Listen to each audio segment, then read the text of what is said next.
ఇర్మియా గ్రంథము 33వ అధ్యాయము 12వ వచనము.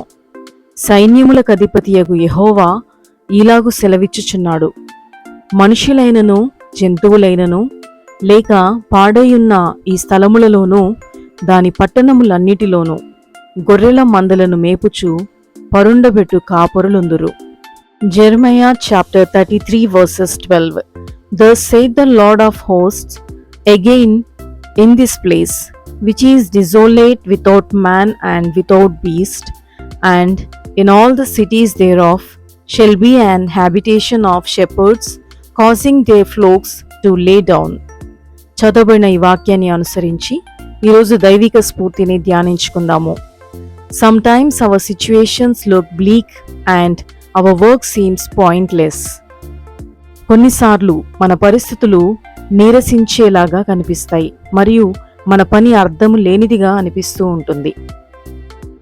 Whether we are called to serve hostile communities or stand and preach to empty pews, we can't always see what God is doing.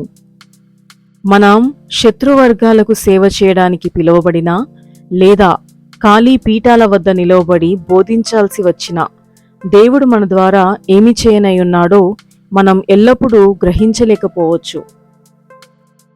But God knows the end, and where He calls us to serve, He will bring forth fruit, even if we never see it ourselves. కానీ ముగింపు దేవునికి తెలుసు, మరియు ఆయన మనల్ని ఎక్కడ సేవ చేయమని పిలుస్తాడో అక్కడ తన ఫలాలను మనకు అందిస్తాడు. మనం చూడలేకపోయినా దేవుని కార్యం జరిగి తీరుతుంది. ఏమీ అంతుచిక్కని అయోమయంలో ఉన్నావా? మన ముగింపు దేవునికి తెలుసు. పిలవబడితే ఫలాలతో నింపబడతావు, దైవ కార్యాలు తప్పక చూస్తావు. ప్రార్థన. Lord, thank you for calling me to take part in your Kingdom work. ప్రభువా, నీ రాజ్య కార్యంలో పాలు పంచుకోవడానికి నన్ను పిలిచినందుకు ధన్యవాదాలు. I humbly submit to you and ask you to lead me where you need me. నన్ను మీకు వినయపూర్వకంగా సమర్పించుకుని మీకు అవసరమైన చోటికి నన్ను నడిపించమని అడుగుతున్నాను. Guard my heart against pride when I see victory in my work, and against discouragement when results are elusive. నా పనిలో విజయాన్ని చూసినప్పుడు గర్వము నుండి, ఫలితాలు అంతుచిక్కని సమయంలో నిరుత్సాహం నుండి నా హృదయాన్ని కాపాడుకోవడానికి నాకు సహాయం చేయండి.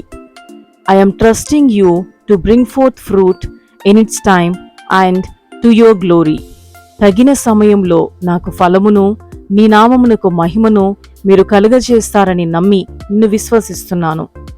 నా పరిస్థితులు నాకు అంతుచిక్కనివిగా ఉన్నా మీరు తగిన కాలంలో కార్యం నెరవేర్చే దేవుడవని నమ్మి నా జీవితం మీకు సమర్పిస్తున్నాను. మీ కార్యం నా పట్ల నెరవేర్చండి ప్రభువా. In Jesus name amen.